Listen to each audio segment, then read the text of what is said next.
हाँ जी 8th class. ਅੱਗੇ ਆਪਣੇ ਕੋਲ ਐਕਸਰਸਾਈਜ਼ 3.3 ਦਾ ਥਰਡ ਸਮ ਹੈਗਾ ਗਾ। ਉਹ ਕਹਿੰਦੇ ਆਪਣੇ ਕੋਲ ਸਟੇਟਮੈਂਟ ਕੀ ਹੈਗੀ ਆ ਸਮ ਦੀ, can a quadrilateral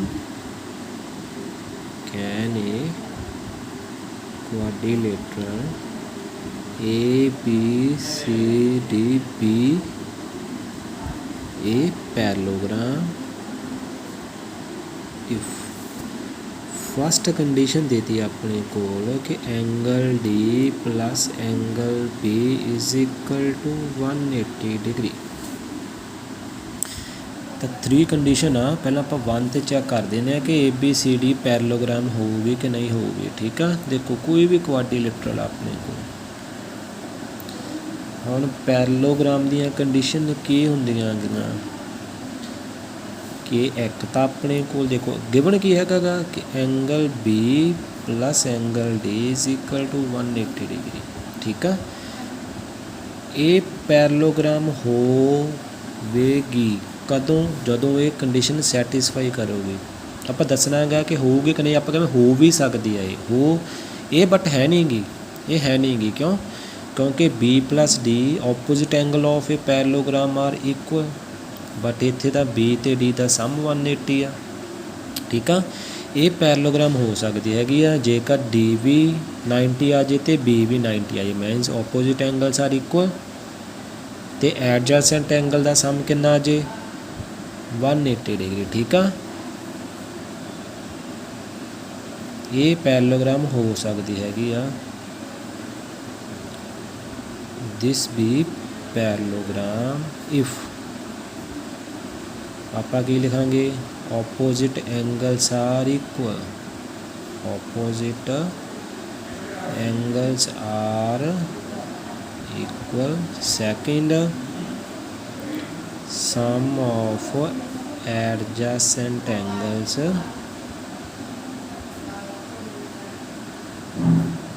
is equal to 180 degree. ठीक है, इस तो आप सिर्फ इस कंडीशन तो नहीं आप कह सकते कि पैरेललोग्राम होगी कि नहीं होगी। ये वास्ते अपने को further opposite angle equal and this angle ते दिस एंगल का सम करना चाहिए 180 डिग्री। क्लीयर। सैकेंड की सीगा इहदे विच वो की कह रहा कि AB is equal to DC is equal to 8 centimetre, AD is equal to 4 centimetre. फिर अगे BC is equal to 4.4 centimetre. तो देखो फिर ABCD, AB कितना 8 सेंटीमीटर, DC कितना 8 सेंटीमीटर, AD कितना 4 सेंटीमीटर, BC कितना 4.4 सेंटीमीटर। ये तो पैरेललोग्राम हो ही नहीं सकती। ये आ तो इक्वल है बट आ साइड तो इक्वल ही नहीं है, यदा मतलब नॉट पैरेललोग्राम। का तो नहीं गी, because opposite sides are not equal, sides are not equal. Clear. Third की है ये कि angle A is equal to 70 degree and angle C is equal to 65 degree. तो ये चेक करते हैं कि पैरेललोग्राम होगी कि नहीं होगी।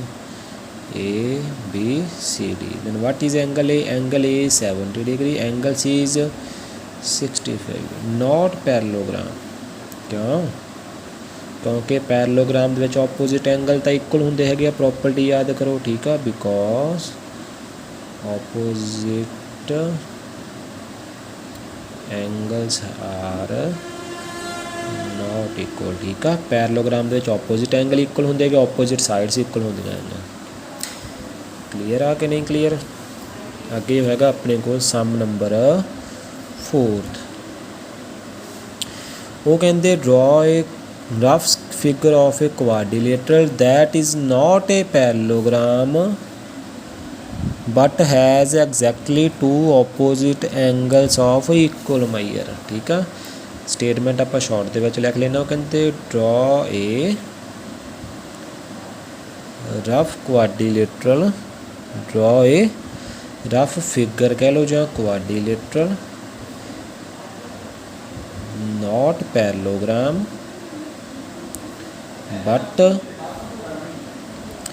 But two opposite angles equal but two आप शॉर्ट दे विच लिख लेंगे ठीक है but two opposite angles are equal आप एक क्वाड्रिलेटरल बनानी हैगी है जिहड़ी पैरेललोग्राम ना होवे बट ऑपोजिट एंगल्स की होण इक्वल। तो सोचो तुसी कि सिर्फ दो ही ऑपोजिट एंगल इक्वल होण सारे ऑपोजिट नहीं गए एग्जैक्टली ठीक है एग्जैक्टली मतलब बट एग्जैक्टली टू कि सिर्फ दो ही ऑपोजिट एंगल इक्वल होण बाकी नहीं वैसे चार होंदे है ठीक है बट आप जस्ट दो ही ऑपोजिट इक्वल चाहिए है जे सारे इक्वल आ गए ऑपोजिट फिर तो पैरेललोग्राम बन गई ठीक है। तो देखो फिर काइट अपने को काइट एक अजिही फिगर है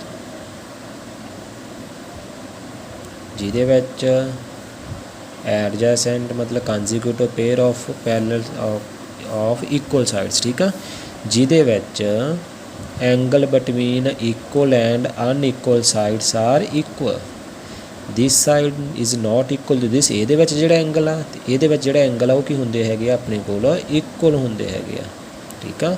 तो अपने कोल आंसर कितना आ गया इस दे विच काइट सिर्फ फिगर ही बनानी सीगी ठीक है। काइट एक अजिही डायग्राम क्वाड्रिलेटरल हैगी है जिहदे विच angle between equal and unequal sides are equal clear. आगे अपने को हैगा fifth sum the measure of adjacent angles of a parallelogram are in the ratio statement की हैगी आ the measure of two adjacent angles of parallelogram are in ratio कितनी ratio दी हैगी है 3:2 find the measure of each of the angle of parallelogram find each angle of parallelogram अपने कोल एक parallelogram दे दो एडजेसेंट एंगल दी रेशो दी हैगी है ठीक है।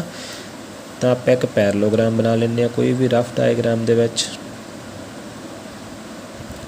ए बी सी इस दे दो एडजेसेंट एंगल्स दी रेशो पता याद रखना गा जदों भी अपने कोल रेशो पता होवे तो आपां उसनूं कुछ भी नाल उहदे कॉन्सटेंट वे मतलब एक क्वांटिटी ले लेनी हुंदी हैगी आ ठीक है। आपां लेट कर लैंदे लेट 1 एडजेसेंट एंगल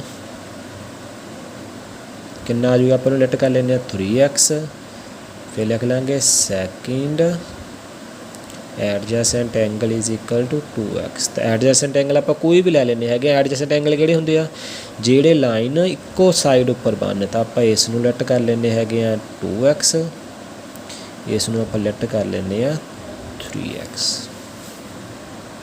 क्लीयर आ कि नहीं clear.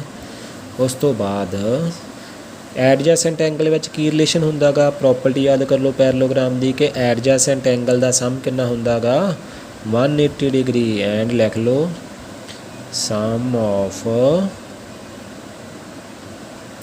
Adjacent angles of parallelogram is equal to 180 degree clear. तो एडजेसेंट एंगल हुण है की है 3x plus 2x is equal to 180 degree 3x 2x that is 5x is equal to 180 degree.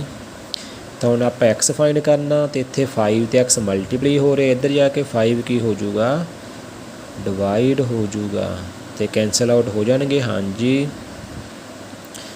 3 आ गया तो इतने कितना आ गया 6 तो x की वैल्यू कितनी आ गई 36 आ गई क्लीयर। तो ये वैल्यू इत्थे पुट कर दो यदा मतलब 1 एडजेसेंट एंगल कितना आ गया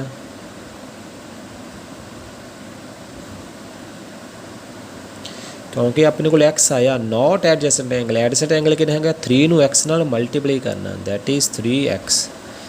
तो कितना आ जाऊगा 3 × x कितना आएगा 36। तो अपने कितना आ जाऊगा 108 डिग्री। फिर ਜਿਹੜਾ सैकेंड एडजेसेंट एंगल आ वो कितना आ जाऊगा दैट इज़ 2x। तो आप 2 ਨੂੰ 36 ਨਾਲ मल्टीप्लाई करते हैं कितना आ जाऊगा 72 डिग्री।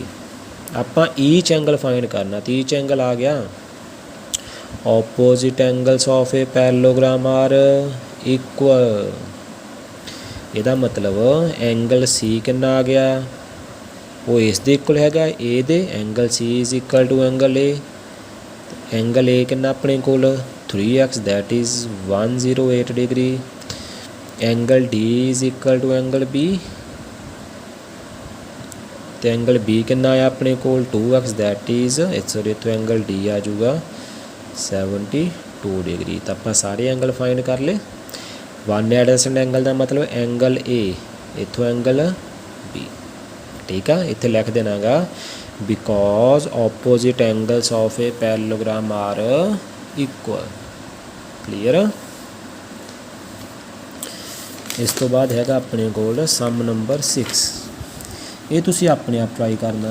ठीक है जोड़ा 6 सम हैगा गा ये अपने आप ट्राई करना। ये की कह रहा है थोड़ा हिंट दे देना मैं 6 सम दे विच वो की कह रहे हैं कि 2 adjacent angles are equal.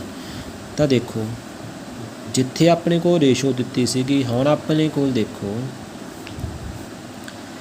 Adjacent angle equal. तो आप की ले लेंगे एक्स तो एक्स ही ले लेंगे। फिर एक्स प्लस एक्स नूं 180 के इक्वल रख लेंगे। ठीक है वन एडजेसेंट एंगल उन्होंने आप की ले लेंगे उसनों आप की ले लेंगे एक्स।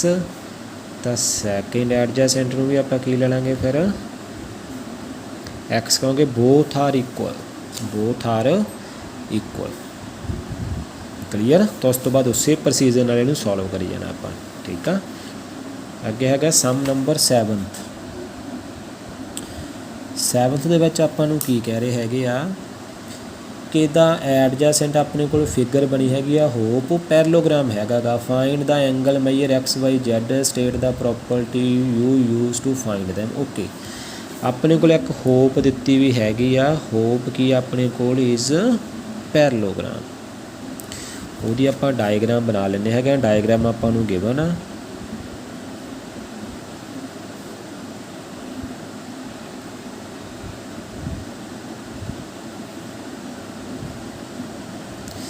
डायग्राम ਆਪਾਂ ਨੂੰ गिवन हैगी आ HOPE। एंगल अपने को इत्थे एक्स गिवन आ। This angle is 70 degree. This angle is y. This angle is 40 degree and this angle is z. वो कहते आप फाइंड करना हैगा गा एक्स वाई एंड जेड। तो देखो सिंपल आ यही आप सैकेंड सम भी बहुत सारे किए हैगे आ। ठीक है हुण देखो पहला तो ये देखा करो कि जेड़े एंगल आप ईजी फाइंड कर सकते कोई ओपोजिट एंगल तो नहीं पता अपने को। देखो एक्स फाइंड करना एक्स के ओपोजिट केड़ा एंगल आ वाला। यदा मतलब जी आप फाइंड कर लगे तो एक्स दे इक्वल आ जाऊगा क्योंकि opposite angles of a parallelogram are equal. Clear आ कि नहीं क्लीयर आ। होर आप की फाइंड कर सकते हैं तो आपको चंगी तरह पता कि देखो आ दो लाइनां की हैगियां पैरेलल तो आ किहड़े एंगल हुंदे हैगे आ अल्टरनेट अंटीरियर एंगल। किहड़े अल्टरनेट अंटीरियर एंगल। देखो आप इसनूं थोड़ा जिहा घुमा लैंदे हैगे। देखो आ दो लाइनां ठीक है की अपने को पैरेलल आ क्योंकि opposite sides of a parallelogram are equal. तो आ एंगल कितना 40 आ एंगल कितना वाई। तो देखो फिर आ गई ट्रांसवर्सल लाइन। तो जो दो लाइनां पैरेलल होण तो ट्रांसवर्सल लाइन उन्हें इंटरसैक्ट करे तो pair of alternate interior angle की होंगे इक्वल। इसका मतलब वाई तो 40 की आ जाएंगे इक्वल आ जाएंगे। क्लीयर। तुसीं की लिख देना गा कि अपने को इत्थों वाई की वैल्यू कितनी आ गई 40 डिग्री आ गई ਤੁਸੀਂ ਕੀ ਲਿਖ ਦੋਗੇ ਅਲਟਰਨੇਟ anterior angles। क्लीयर आ कि नहीं क्लीयर। वाई फाइंड हो गया। उस तो बाद देखो आपां की फाइंड करना गा जैड। हुण आपां जैड फाइंड कर लेने। चलो प्रोसीजर देखो 1 बाय 1 ठीक है। जैड फाइंड करने दे 2 मैथड है। जैड फाइंड करने लई जां तां सीधा जैड फाइंड कर लो, दसदा किहड़े फॉर्मूले, जां पहलां आ फाइंड कर लो ट्रायंगल वाला ला लांगे ठीक है। आपां डायरैक्ट फाइंड करते हैं। हुण आपां की फिर जैड इत्थे बनदा ना, आपां इस डायग्राम नूं स्पलिट कर लैंदे हैं। देखो चलो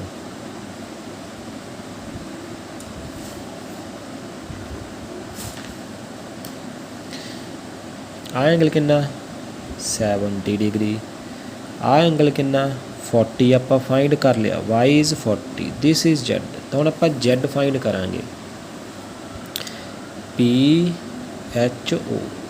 हुण देखो आ की एक ट्रायंगल ते इस ट्रायंगल की साइड नूं आपां एक्सटेंड किया वा, प्रोड्यूस किया वा। ते आ किहड़ा एंगल हुंदा एक्सटीरियर। तो एक्सटीरियर एंगल का रिलेशन हुंदा है कि exterior angle is equal to opposite interior angles ठीक है। इसदा मतलब जिहड़ा 70 आ वो Z प्लस 40 दे इक्वल हैगा गा ठीक है। तो आप इत्थे की लिखांगे कि जिहड़ा एक्सटीरियर एंगल हुंदा गा वो इक्वल हुंदा किहदे सम ऑफ ऑपोजिट अंटीरियर एंगल्स ठीक है। 7th क्लास का रिजल्ट हैगा गा। तो एक्सटीरियर एंगल कितना गा 70 डिग्री। अंदर सम का मतलब प्लस ऑपोजिट, ये ऑपोजिट किहड़े एंगल पे है आ वाला ते आ वाला, दैट इज़ Z प्लस 40। तो आप इत्थों Z फाइंड करना, इस 40 नूं 70 दे विच्चों की कर दो माइनस कर दो, तो Z कितना आ जाऊगा 30 डिग्री। तो Z भी फाइंड हो गया।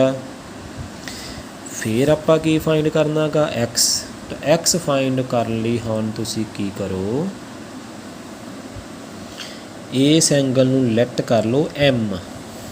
की लैट कर लो M, क्योंकि X किहदे इक्वल हैगा M दे, ते आपां M फाइंड कर सकते हैं यस किहदे नाल लीनियर पेयर नाल, क्योंकि M ते 70 सेम पॉइंट उपर आ ते एक स्ट्रेट लाइन उपर है। इसदा मतलब M plus 70 is equal to 180 degree because linear pair.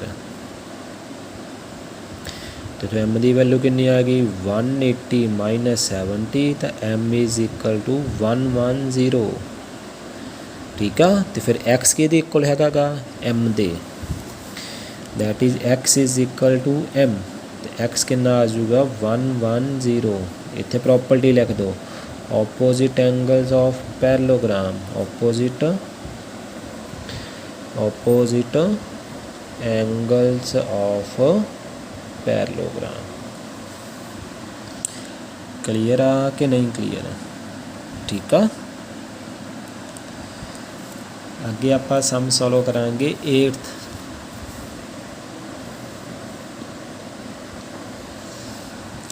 सम विच आपां नूं की कह रहे हैगे आ the following figure guns and runs are parallelogram. तो आपां XY फाइंड करनी हैगी आ ठीक है। अपने कोल 8th दे विच फस्ट हैगा गा ठीक है। 8th दा फस्ट कर रहे हैं, कहते गन्स एंड रनस 2 पैरेललोग्राम हैगियां, तो आप X ते Y फाइंड करना। चलो आपां देखते हैं। फस्ट में 4 डायग्राम बनी हुई हैगी अपने कोल।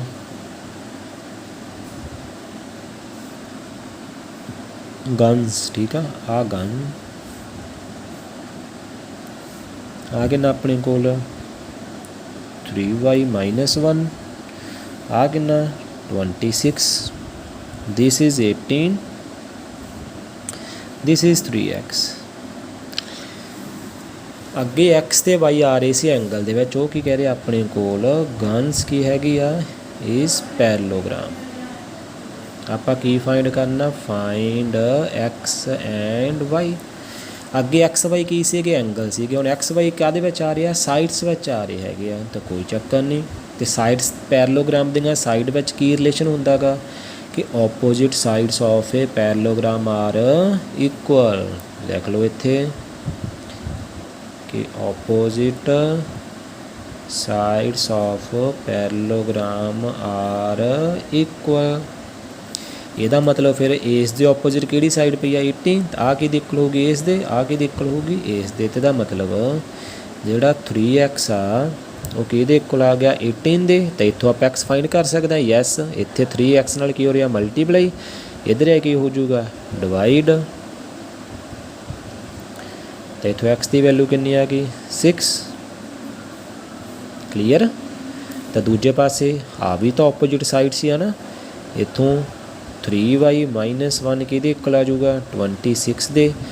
ਤਾਂ ਇਹ ਆ ਜਾਓ ਫਿਰ ਆਪਣੇ ਕੋਲ 7th ਕਲਾਸ ਵਿੱਚ ਚੈਪਟਰ ਕੀਤਾ ਸੀ ਐਕਸਪ੍ਰੈਸ਼ਨ ਵਾਲਾ, ਸੋਲਵ ਵਾਲਾ। ਠੀਕ ਆ, ਹੁਣ ਆਪਾਂ y ਫਾਈਂਡ ਕਰਨਾ, ਤਾਂ y ਇਕੁਅਲ ਟੂ ਦੇ x ਸਾਈਡ ਦੇਖਾਂਗੇ, ਇਹਨੂੰ ਚੱਕ ਕੇ ਉੱਧਰ ਲੈ ਜਾਓ। ਉੱਧਰ ਜਾ ਕੇ 1 ਦਾ ਕੀ ਹੋ ਗਿਆ ਸਾਈਨ ਚੇਂਜ, ਤਾਂ 3y ਇਜ਼ ਇਕੁਅਲ ਟੂ 27। ਹੁਣ y ਫਾਈਂਡ ਕਰਨਾ, 3 ਕੀ ਹੋ ਰਿਹਾ ਮਲਟੀਪਲ, ਇੱਧਰ ਕੀ ਹੋ ਜਾਊਗਾ ਜਾ ਕੇ ਡਿਵਾਈਡ ਹੋ ਜਾਊਗਾ 27/3। ਕਟਿੰਗ ਆਫ ਹੁੰਦਿਆ ਕਰ ਦਿਓ, ਨਹੀਂ ਤਾਂ ਇੱਦਾਂ ਹੀ ਛੱਡ ਦਿਓ। ਕਲੀਅਰ। x ਵੀ ਫਾਈਂਡ ਹੋ ਗਿਆ ਆਪਣੇ ਕੋਲ ਤੇ y ਵੀ ਫਾਈਂਡ ਹੋ ਗਿਆ। ਕਲੀਅਰ। ਸਿਮਿਲਰਲੀ 8 ਦਾ ਹੈਗਾ ਗਾ ਸੈਕਿੰਡ ਪਾਰਟ, ਉਹਦੇ ਵਿੱਚ ਕੀ ਕਰਿਆ ਆਪਾਂ ਨੂੰ ਰਨਸ ਇਜ਼ ਏ ਪੈਰਲੋਗ੍ਰਾਮ। ਕੀ ਕਹਿੰਦੇ ਆ ਫਾਈਂਡ x ਐਂਡ y। ਪਹਿਲਾਂ ਆਪਾਂ ਡਾਇਗਰਾਮ ਬਣਾ ਲੈਂਦੇ ਹੈਗੇ ਆ। ਡਾਇਗਰਾਮ ਆਪਣੇ ਕੋਲ ਬਣ ਗਏ